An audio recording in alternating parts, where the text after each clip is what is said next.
While Kevin Callan is certainly neither the first or only activist to make a living promoting canoe camping around Ontario, for the last 30 years he has probably been the most prominent.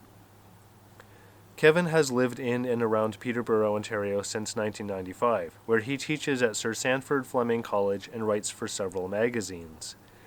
His training and work, both as a forester and lecturer, have also made him an especially good communicator, and his particular strength is really engaging storytelling.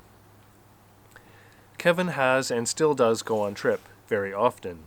He expresses an undying devotion to Algonquin Park, probably in part because of his own proximity, living about 2 hours away from the West Gate. There is a common misconception that Kevin created the routes in his books. Generally, the Ontario Ministry of Natural Resources had already documented most of the trips described in his books during the 1970s at the latest. That information predates Kevin's first book on Killarney by at least a decade.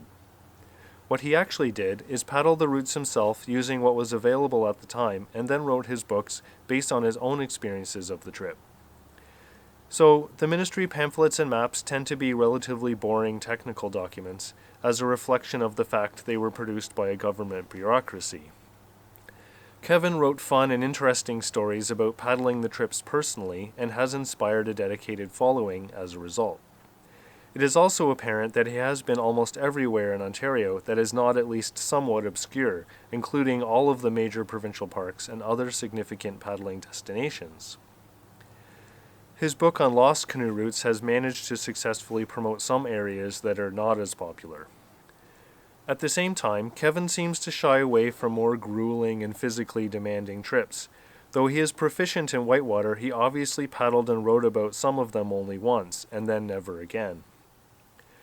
For example, his book on the rivers of Ontario and Quebec describes a few along the Ottawa Valley, and he has traveled to the British Isles specifically to paddle down the rivers of Scotland. Yet curiously, he never mentions any other provinces or goes to Canada's Arctic, and I think this is because most of what Kevin has to say is deliberately very accessible to the large audience of suburban southern Ontario.